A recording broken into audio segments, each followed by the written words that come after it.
Good afternoon, School Center. I'm Lauren Massey, and this is Danny DeRocher, and you're watching the Student News. Student government is selling poinsettias for the holiday season. Let's check in with Will from SGA.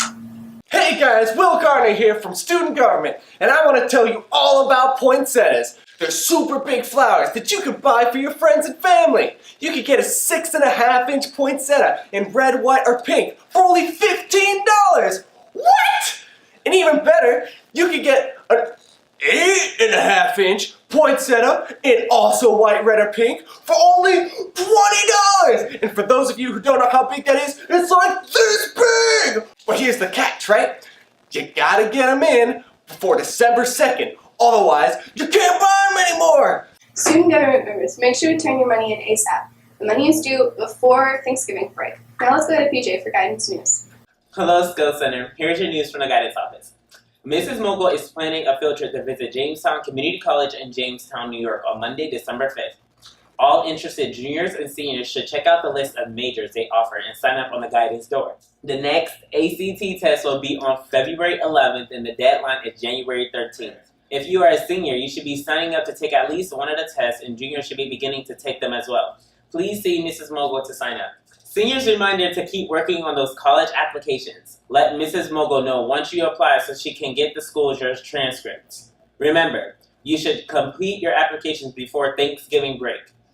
If you are interested in signing up for the college classes with Gannett or Edinburgh for the second semester, please see Mrs. Mogul. Thanks, PJ. The Bowling Club is meeting in Miss Burnett's room after school as always. If you miss 2 meetings, you will be replaced. Please remember, Thanksgiving break starts this Wednesday and it ends the Tuesday after that Wednesday. Please remember.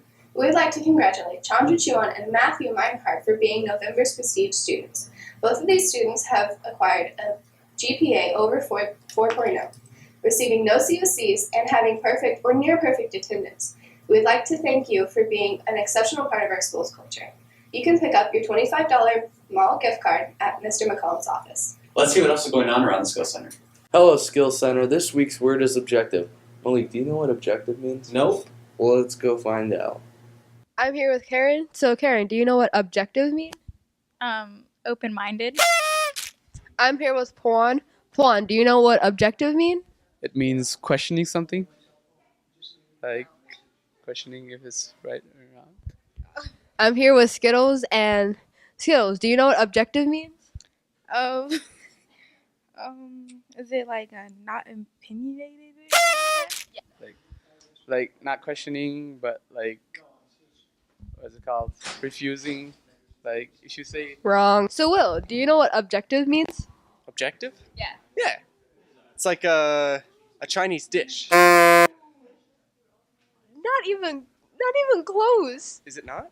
No. Like you don't get objectives with your General Tso's and rice and noodles, lo mein? No, you get chopsticks.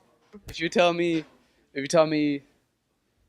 I'm going to do this, and I could say Wrong. to your- Mr. Bastian, do you know what objective means? I do know what objective means, depending on how you're using it. There's many different meanings. So objective could be the opposite of subjective, meaning like a universal, but thing and don't do that. Wrong. Objective, unclouded by personal bias. For example, a lot of today's news outlets need to focus on being more objective. Miss Osmack starred on Malcolm in the Middle this week. Let's see how that went. Can you repeat the question? You're not the boss of me now. Welcome back, Skill Center. This week on Malcolm in the Middle, we have Aaliyah and Miss Osmack. So, Miss Osmack, does everybody's bad grammar offend you? Bad grammar doesn't offend me. Instead of being offended, I choose to repeat it. So they realize when it comes out of a teacher's mouth, it sounds really ridiculous, and it sounds the same out of their mouth. Miss Osmack, is it weird having a brother and sister that go here? Like, you teach them still? I still teach Dylan, but I no longer have to teach Lindsay, but she still asks for help with stuff. Ain't that weird, though? It's not too weird. Was it Dylan weird pretends last he year? doesn't know me. For For real. That's corny. So, Aaliyah, how funny am I? Because you always be saying I'm corny and all that, but how funny am I? 1 to 10. A 10.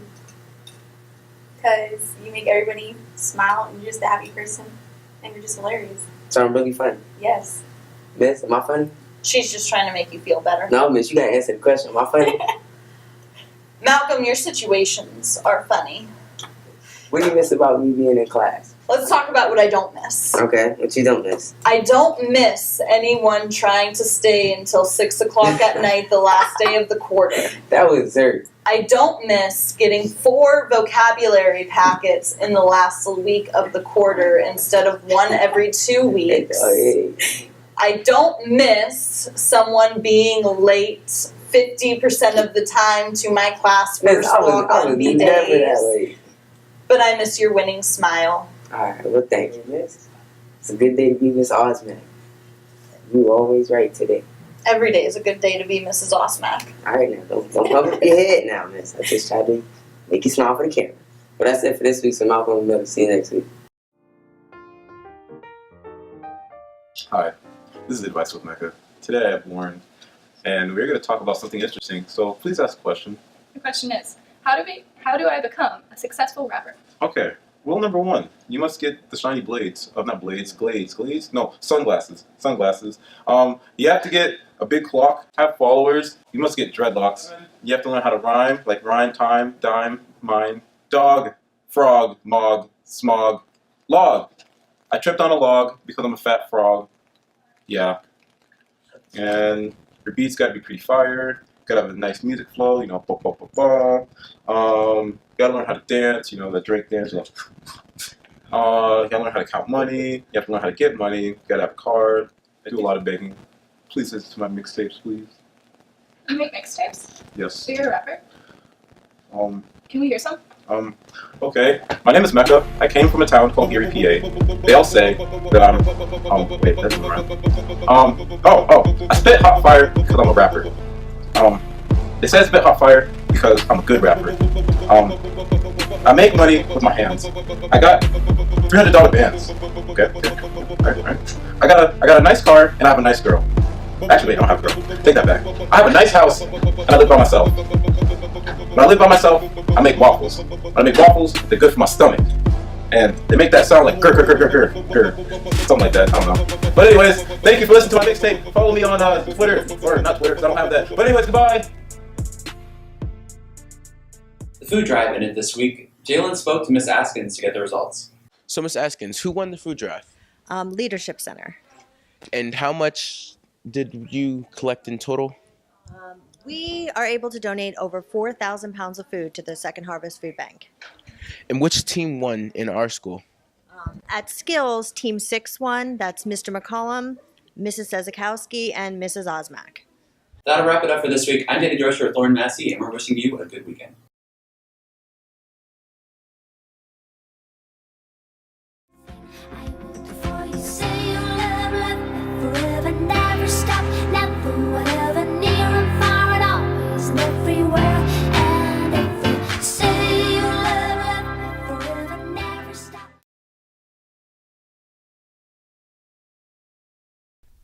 Elections in this country are a mirror. They reflect back to us ourselves. I, like many, don't like what I see in the mirror. But there's no escaping the fact that the mirror reflects us. Elections go back and forth as we as Americans are forced to define our country every 4 years. Sometimes we go progressive, but then inevitably we put the brakes on and wait for everyone to catch up. Then, the next cycle, we move in the opposite direction again. So do not be disheartened. Do not stay frustrated. These emotions, while temporarily valid, will do nothing to alleviate the injustices. Do not check out. Donald Trump is, in fact, our president. And whether you like it or not, he's your president.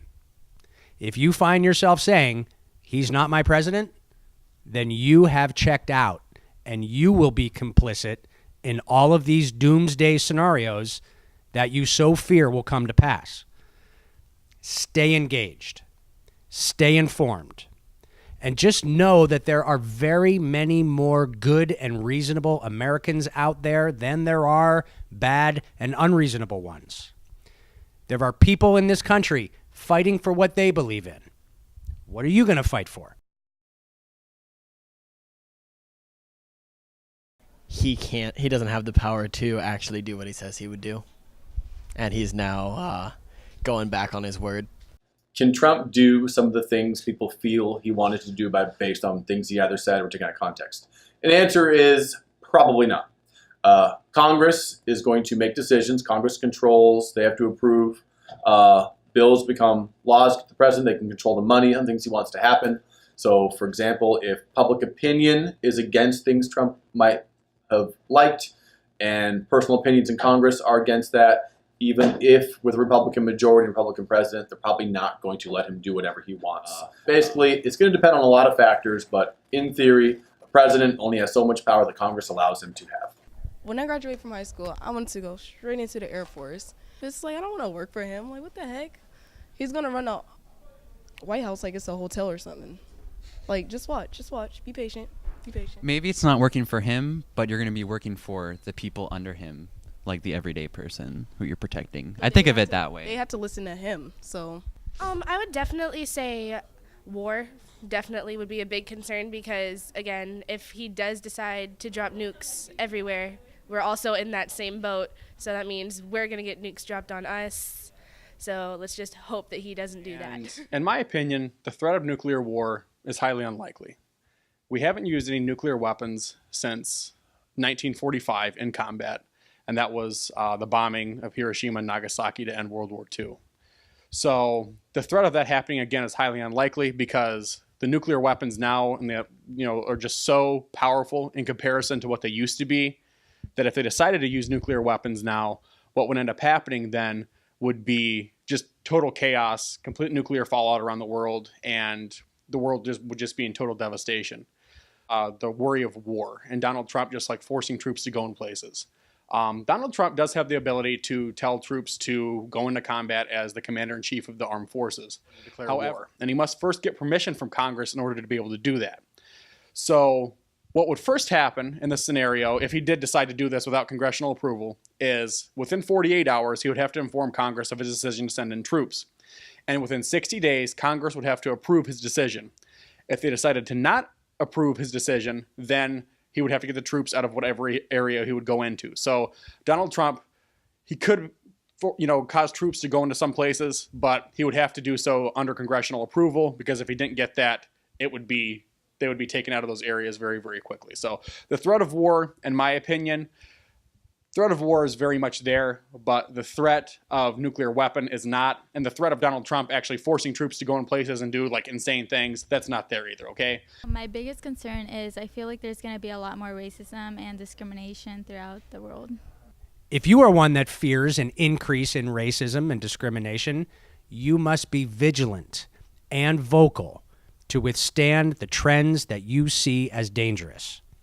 That means getting engaged, staying informed, watching your government, and voting.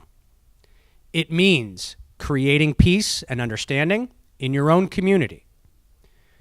We are all Americans, whether you like it or not, and we must create our future together or this union will surely die. I'm very concerned about the healthcare. So I understand some people are concerned about what's going to happen to the Affordable Care Act. Well, President-elect Trump has come out and said that there's two components that he doesn't plan on getting rid of. One of them is that students who live at home or children who live at home up to the age of 26 can be under their parents' health care. And the other is anyone who has a pre-existing condition who has health care now will continue to be covered. However, he has stated that there could be changes which hopefully will lower costs because the Affordable Health Care Act hasn't been that affordable, so it's a bit of an oxymoron.